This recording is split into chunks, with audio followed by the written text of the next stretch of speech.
उत्तिष्ठ जागृत प्राप्य वरान्निबोधक। उठो, जागो और तब तक मत रुको जब तक अपने लक्ष्य को प्राप्त न करो। यहाँ उपस्थित सभी विद्वज्जन को मेरा सादर प्रणाम।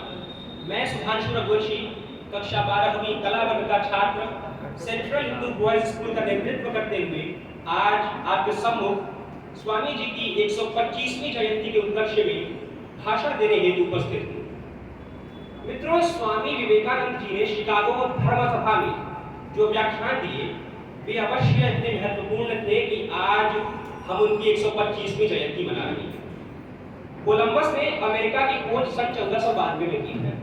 उसके 400 वर्ष पूरे होने के उपलक्ष्य में अमेरिका वासियों ने एक भव्य मेले का आयोजन विश्व प्रदर्शनी के रूप में करने का निर्णय लिया, जिसका नाम कोलंबियन एक्सपोजिशन रखा गया।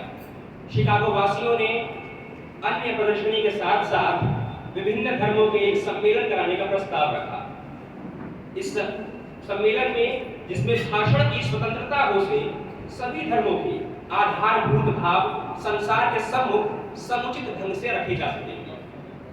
यही धार्मिक सम्मेलन आगे चलकर शिकागो धर्म सभा के नाम से विख्यात हुआ।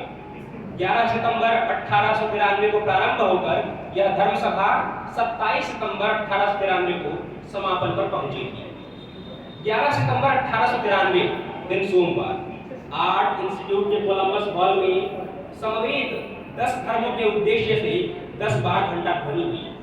ये 10 धर्म थे: यहूदी धर्म, इस्लाम धर्म, बौद्ध धर्म, ताओ धर्म, कन्फ्यूशियस धर्म, शिंटो धर्म, हिंदू धर्म, कैथोलिक चर्च एवं ग्रीक धर्म। उस हॉल की अद्भुत समारोहमय शोभा और सामने बैठे कई हजार श्रोता, यह दृश्य देखकर स्वामी विवेकानंद जैसे व्यक्ति भी कुछ क्षण को थोड़ा घबरा से गए। पूर्वाह्न के प्रथम अधिवेशन में उन्होंने भाषण नहीं दिया। द्वितीय अधिवेशन में 4 लोगों के भाषणों के बाद स्वामी जी भाषण देने के लिए उठे। मैनेजमेंट देवी सरस्वती को प्रणाम कर वे अग्रसर हुए। उन्होंने जो ही संबोधन किया, sisters and brothers of America, हे मेरे अमेरिका वासी बहनों और भाइयों, पूरा हॉल करतल ध्वनि करने लगा। 2 मिनट तक तालियां बजती रही। करतल ध्वनि समाप्त होने के बाद स्वामी जी ने एक संक्षिप्त भाषण दिया, जिसका सार श्री रामकृष्ण का वही प्रसिद्ध जितने मत उतने पथ वाला कथन था। स्वामी जी ने किसी निर्दिष्ट धर्म का जयगान नहीं किया, अपितु सभी धर्म समान रूप से सत्य हैं। भारतवर्ष के लोगों के इसी विश्वास को उन्होंने विश्व के सम्मुख रख दिया। यह धार्मिक सम्मेलन ही ऐसा पहला प्रयास था जहां पर विभिन्न धर्मों के प्रतिनिधियों का आपसी सौहार्दपूर्ण संवाद एवं चर्चा की भूमिका निर्माण हुआ। यद्यपि इस आयोजन का एक प्रयोजन यह भी प्रतिपादित करना था कि ईसाई धर्म सभी धर्मों में श्रेष्ठ है, तथापि स्वामी विवेकानंद उस धर्म सभा के मुकुटमणि एवं सर्वश्रेष्ठ वक्ता के रूप में उदीयमान हुए एवं हिंदू धर्म का पाश्चात्य जगत को पहली बार परिचय मिला। हिंदू धर्म के मूल्य यथा उदारता, सार्वभौमिकता, सहिष्णुता से सभी धर्मों के प्रतिनिधि बेहद प्रभावित हुए। यहाँ पर पंडित अटल बिहारी वाजपेयी जी की कुछ पंक्तियां उद्धृत करना चाहूंगा, जो स्वामी जी के वक्तव्य को चरितार्थ करती हैं। मैं आदि पुरुष निर्भयता का वरदान लिए आया भूपर, मैं आदि पुरुष निर्भयता का वरदान लिए आया भूपर, पय पीकर सब मरते आए लो अमर हुआ मैं विष पीकर। मैं नर नारायण नीलकंठ बन गया न इसमें कुछ संशय, हिंदू कर्मन हिंदू जीवन रगड़ हिंदू गया। उस भाषण में स्वामी जी ने कहा, हे मेरी अमेरिका वासी बहनों और भाइयों, आपने हमारा जो आंतरिक और सादर स्वागत किया है, उसके उत्तर में कुछ भी कहते हुए मेरा हृदय अनिर्वचनीय आनंद से भर गया है। विश्व के प्राचीनतम सन्यासी संघ की ओर से मैं आप सभी को धन्यवाद देता हूँ।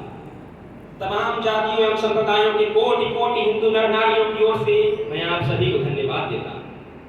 इस सभा मंच में उपस्थित कई वक्ताओं ने प्राच्य देशों से आए हुए प्रतिनिधियों के विषय में कहा है कि ये सभी लोग भी सभी धर्मों के बीच में आपसी सद्भाव की घोषणा कर सकते हैं। उनके प्रति भी मेरा सादर धन्यवाद। मैं उसी धर्म का होने के नाते गर्व का अनुभव करता हूँ जिसने पूरे विश्व को परम सहिष्णुता एवं सार्वजनीन स्वीकृति का आदर्श दिखाया है। मैं उसी धर्म का होने के नाते गर्व का अनुभव करता हूँ जो सभी धर्मों को समान ही नहीं अपितु सत्य मानकर उनमें विश्वास करती है। मैं उसी देश का होने के नाते गर्व का अनुभव करता हूँ जिसकी पवित्र संस्कृत भाषा में अंग्रेजी की एक्सक्लूशन शब्द का अनुवाद नहीं हो सकता। मैं उसी धर्म का होने के नाते गर्व का अनुभव करता हूँ जो हजारों हजार साल से यहूदियों के असली अवशिष्ट अंश को अपने हृदय से सादर लगाए हुए है, जब से रोमनों के अत्याचार से उनका पवित्र मंदिर ध्वंस हो गया। मैं उसी देश का होने के नाते गर्व का अनुभव करता हूँ जिसने महान पारसी जाति के लोगों को अपने हृदय से लगाए रखा है एवं आज तक जिनका नित्य प्रतिपालन करते आ रहे हैं। यहाँ पर हमारे शास्त्रों की एक वाणी चरितार्थ होती है कि अयम निजः परोवेति गणना लघुचेतसाम् उदार चरिता नाम तु वसुधैव कुटुम्बकम्, अर्थात यह मेरा है वह तुम्हारा है। ऐसी गणना करने वालों का हृदय अत्यंत क्षुद्र होता है। उदार और विशाल हृदय वालों के लिए तो समुची पृथ्वी एक परिवार है। स्वामी जी ने यही भावना वहां पर सभी के सम्मुख रखी थी।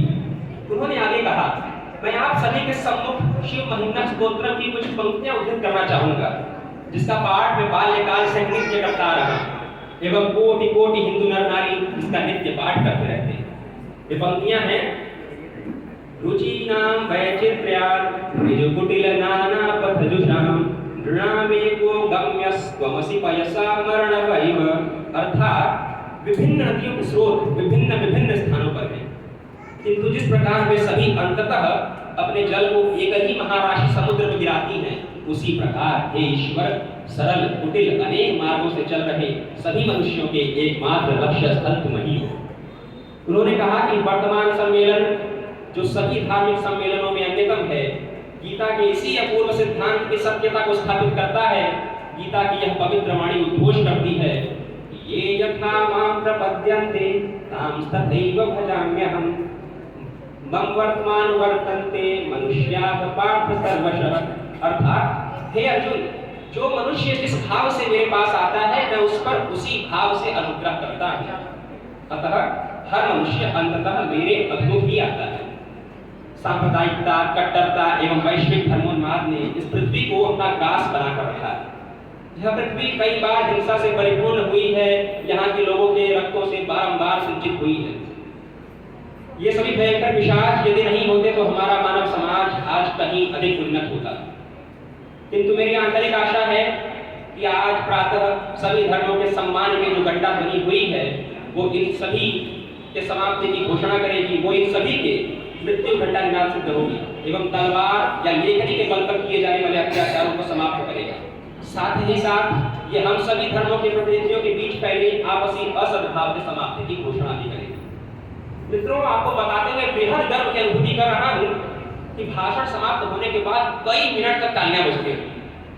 अमेरिकी पत्र पत्रिकाओं ने उनकी मुक्त कंठ से प्रशंसा की। स्वामी जी के मंच पर एक ओर से दूसरी ओर जाने पर करतल ध्वनियां होने लगती थी, और वो भी क्यों न।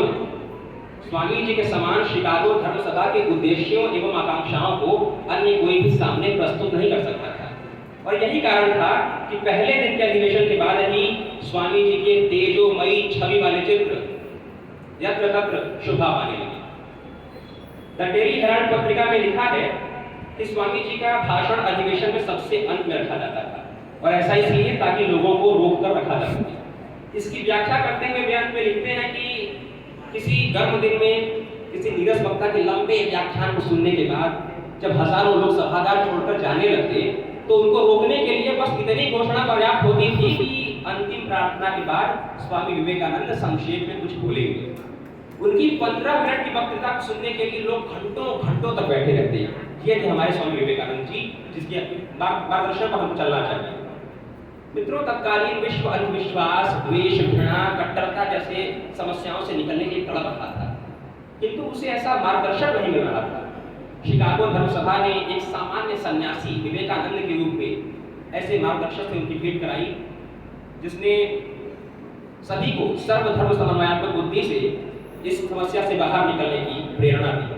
कालांतर में एक मित्र द्वारा यह पूछे जाने के बाद कि स्वामी जी, क्या आपने अपनी योग साधना से किसी सिद्धि का प्रयोग किया था कि आपने भाषण शुरू करते ही लोग 2 मिनट तक तालियां ही बजाते रहे?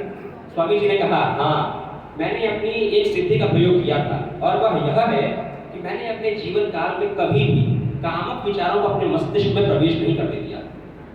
जो लोग अपने शक्तियों को कामुक विचारों के प्रति लगाते हैं, मैंने उन शक्तियों को अपने विचारों और मन को इस प्रकार प्रशिक्षित किया है कि वो उच्च जीवन की ओर मुड़ जाती है और ऐसी अलौकिक शक्ति पैदा करती है जिसका सामना कोई ना कर सके। सर्वदा शुद्ध बने रहना एवं ईश्वर की उपासना करना सभी धर्मों का सार है।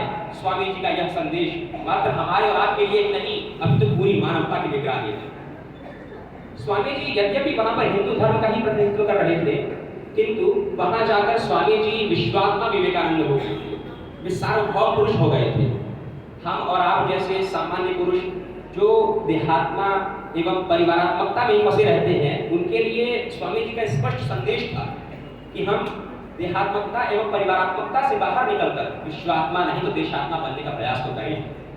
मैं यहाँ पर पुनः हिंदू धर्म के इन मूल्यों को चरितार्थ करते हुए ये पंक्तियां उद्धृत करना चाहूंगा कि मैं अखिल विश्व का गुरु महान देता विद्या का अमर दान, मैं अखिल विश्व का गुरु महान देता विद्या का अमर दान, मैंने दिखलाया बुद्धि मार्ग, मैंने सिखलाया ब्रह्म ज्ञान, मेरे वेदों का ज्ञान अमर, मेरे वेदों की ज्योति प्रखर, मानव के मन का अंधकार क्या कभी सामने सका ठहर, मेरा स्वर नभ में ठहर है, सागर के जल में छहर छहर, इस कोने से उस कोने तक कर सकता जगती सौरभ में, हिंदू तनमन हिंदू जीवन मेरा परिचय। समय की मर्यादा है, मैं अपने व्याख्यान को थोड़ा छोटा करते हुए बस यही कहना चाहूंगा कि स्वामी जी ने अपने विदाई समारोह में बस यही बात कही कि हम सभी को आत्मसात करते हुए किंतु अपने अस्तित्व को बचाए रखते हुए, अपने व्यक्तित्व को बचाए रखते हुए विकास के नियमों से उन्नति करेंगे तो हमारा देश ही नहीं अभी तो पूरा विश्व उन्नति के मार्ग पर जाएगा। उनकी आखिरी वाक्य आज हम सभी के लिए एक आदर्श है कि सहयोग न कि विरोध, परभाव ग्रहण न कि परभाव विनाश, समन्वय और शांति न कि मतभेद और कलह। इस पूरे व्याख्यान का सारांश ये है कि हम सभी को स्वामी जी के सिखाए गए मार्गों पर चलना चाहिए और यदि हम उनके मार्गों पर अक्षरशः चलते हैं तो देश ही नहीं अभी तो पूरा विश्व तमाम समस्याओं से बाहर निकलकर उन्नति के मार्ग पर अग्रसर होगा। और कहा भी गया है कि आत्मवत् सर्वभूतेषु यह पश्यति स पंडितः, जो व्यक्ति सबको समान रूप से देखता है, सब में ईश्वर को और ईश्वर में सबको देखता है, वह व्यक्ति अवश्य धर्म का पालन करता है और यही धर्म है और धर्म की जय है। बहुत बहुत धन्यवाद। जय हिंद, जय भारत।